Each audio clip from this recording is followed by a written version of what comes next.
Saudari-saudaraku terkasih, sikap dan perilaku kita sehari-hari sangat tergantung dari cara pikir dan pandang kita terhadap suatu situasi dan persoalan yang kita hadapi.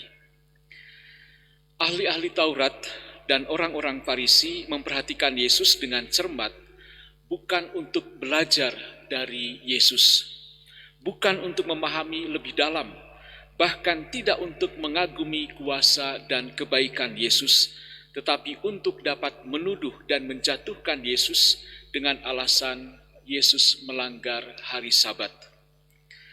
Adegan ini dapat menggerakkan kita untuk merenungkan apa sebenarnya yang kita cari, apa sebenarnya yang kita lihat.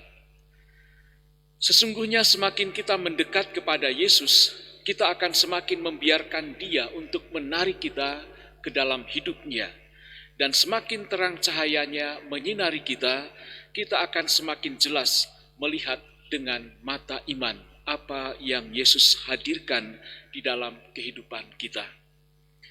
Dalam Injilnya, Lukas memberitahu kita bahwa Yesus mengetahui maksud hati orang-orang Farisi dan ahli-ahli Taurat. Lalu Yesus meminta orang yang mati atau lumpuh tangan kanannya itu untuk berdiri di tengah mereka di depan pimpinan sinagoga.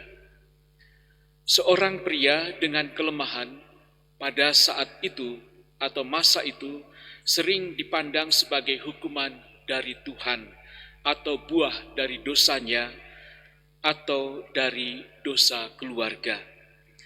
Berdiri di depan orang Farisi dan ahli Taurat yang sangat paham tentang agama dan aturannya, tentu membuat orang yang lumpuh tangan kanannya ini sangat kikuk, takut, mungkin juga gemetaran. Namun, orang ini tatapannya tertuju kepada Yesus yang memberinya kekuatan di dalam kelemahannya saat itu. Dua orang dapat melihat tindakan eksternal yang sama, namun dapat mengambil realitas atau sikap yang berbeda secara polemik. Ketika orang Farisi memandang Kristus, mereka hanya melihat bahwa Yesus adalah seorang pembuat onar, seseorang yang kegiatannya mengancam komunitas mereka atau bahkan kepemimpinan mereka. Sementara itu si lumpuh melihat Kristus yang sama, tetapi dia percaya dan dengan berani membuka tangannya untuk menerima apapun yang Tuhan ingin berikan kepadanya. Dia percaya bukan karena dia tahu apa yang akan didapatkan pada akhirnya, tetapi karena dia percaya akan kebaikan kepada Sang Pemberi. Hati yang diresapi dengan kasih Kristus cenderung melihat terang Kristus di dalam diri orang lain, dan sebagai hasilnya mereka hidup lebih bahagia.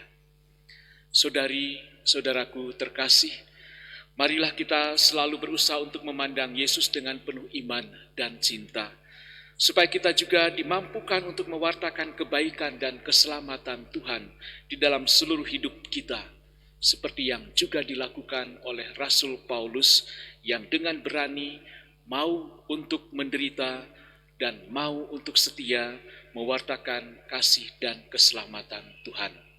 Semoga kita dimampukan untuk mewartakan dan menjadi pelaku firman. Tuhan memberkati.